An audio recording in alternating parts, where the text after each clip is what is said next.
Dans cette leçon de Sharh Kitab al-Da' wa al-Dawa', al-Sheikh Abd al-Razzaq al-Badr hafidhahullah explique que Ibn al-Qayyim rahimahullah conseille aux croyants de se rappeler les châtiments qu'Allah a liés au péché et de se dire que ces châtiments peuvent le toucher lui aussi, afin que cette crainte devienne une vraie raison d'abandonner la désobéissance avant qu'il ne soit trop tard. Parmi les châtiments les plus graves, il mentionne le sceau sur les cœurs et les oreilles, le voile sur les yeux, l'étroitesse de la poitrine et la négligence du rappel d'Allah, jusqu'à ce que le cœur devienne renversé et ne profite plus de la guider. Ce sont des punitions intérieures, avant même d'être physiques. La personne n'est plus touchée par le Coran, ni par les rappels, et elle en arrive à voir le vrai comme faux et le faux comme vrai, tout en pensant être sur le bon chemin.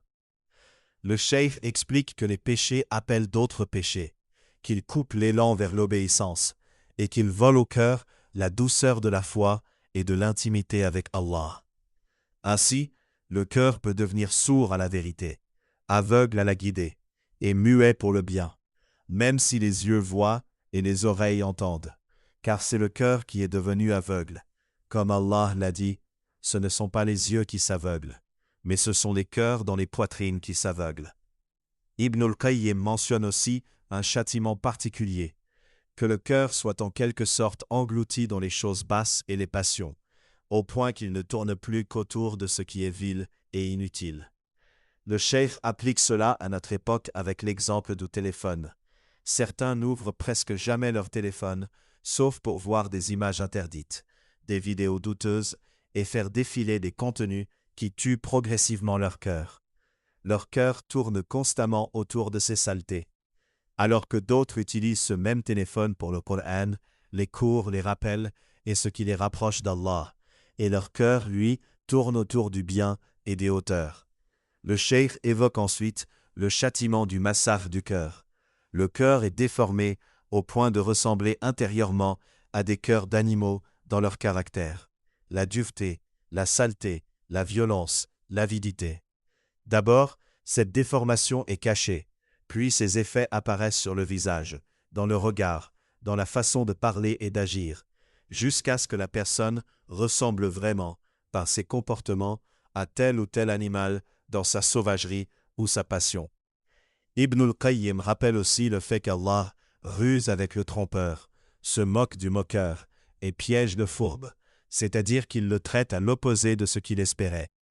Ces gens croient manœuvrer et être plus intelligents que les autres, mais en réalité, ils sont en train d'être durcis et entraînés vers une fin très mauvaise sans s'en rendre compte. Un des châtiments les plus terribles est quand le cœur est renversé au point que la personne voit la corruption comme réforme, et la réforme comme corruption, bloque les gens loin du chemin d'Allah tout en ayant l'impression de les appeler à la vérité. C'est le stade où l'âme suit ses passions et parle au nom de la religion, alors qu'en réalité, elle s'en éloigne. Enfin, Ibn al-Qayyim mentionne la plus grande des punitions, le voile entre le cœur et Allah dans ce monde, puis le voile complet au jour de la résurrection.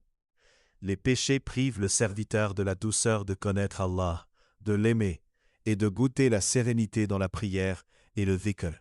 Et si l'esclave ne se repent pas, la conséquence ultime est d'être privé de voir le visage d'Allah le jour du jugement, ce qui est le plus grand des malheurs. Le cheikh termine en rappelant que l'issue se trouve dans la tawba sincère, le nettoyage du cœur des péchés, la lutte contre les causes de tentation, l'abondance de dhikr et la persévérance sur le droit chemin, en répétant dans chaque prière « Guide-nous vers le droit chemin ». Car celui qu'Allah garde sur ce chemin ici-bas, il le fera tenir fermement sur le pont, As-Sirat, dans l'au-delà.